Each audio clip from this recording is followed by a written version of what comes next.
But let us take a moment now to look at the final image on your charts, what is represented by a cluster of circles with a very squarish looking spiral on it. This is also a tool that was created in our society that we find very advantageous for transformative shifting. And here is how to use it. Hold the image at whatever distance from your eyes allows you to naturally and comfortably look at the spiral as if it is more three-dimensional, in the sense that it describes a cube. Not all the sides are there, not all the lines are there.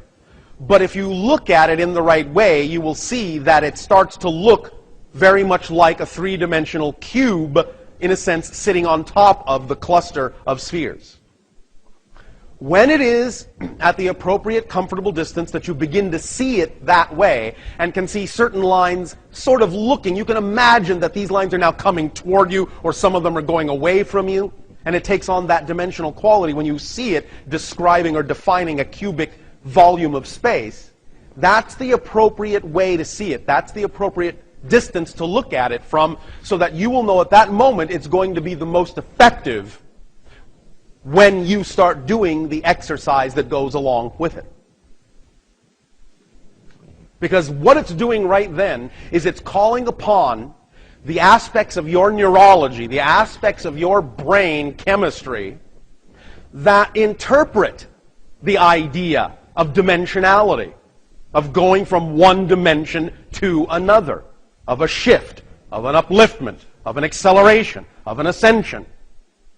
That very shift itself, seeing something go in your mind's eye from 2 to 3 dimensions, is exactly the same place you want to be in the brain, in the neurology, to go from 3 to 4, 4 to 5, and so on and so on.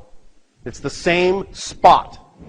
So when this is appearing to you to be a more dimensional shape, that's the time to use it, at that moment.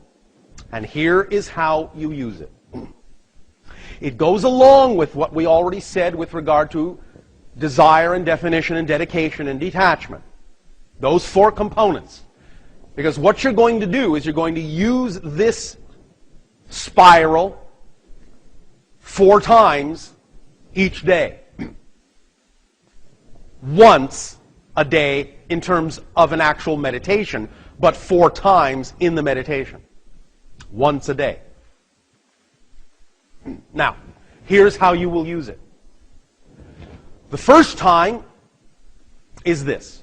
First of all, just for, let's say, practice, start at the top, the line at the top, and follow it down into the center. Then when you get to the center, follow that spiral back out to the top. That's what you're going to do, basically, is follow the line down to the center and then follow the line back out to the top, while it's looking three-dimensional. So you may feel that when you're following the line, sometimes your gaze is coming toward you, sometimes your gaze is going away from you, so on and so forth. Now, the first time you will use it when you are in a comfortable space, breathing easily, the first time you will use it, what you will do is you will simply be open. This will be representative of the state of desire. Just the expression, the statement that you have a desire to explore and discover more of who you are.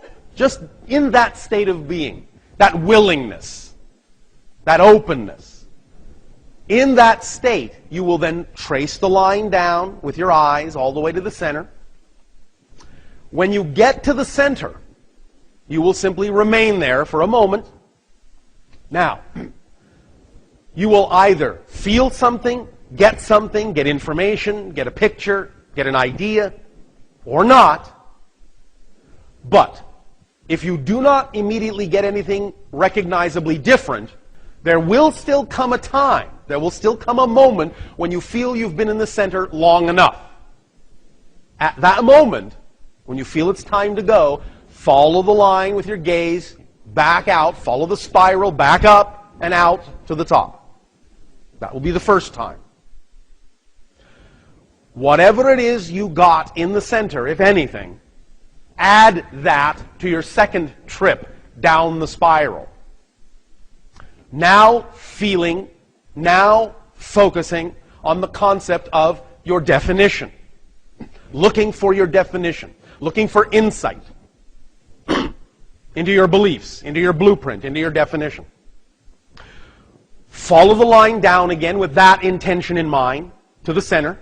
Again, hang there, as you say, long enough so that you feel like if you've gotten any kind of even a slight flicker of information, then take that back up with you. If you get nothing, stay there until you feel you've stayed there long enough, and then move. Go back out. Again, if you did get something, an image, a thought, an idea, an inspiration, a feeling, a twinge, a flicker, doesn't matter.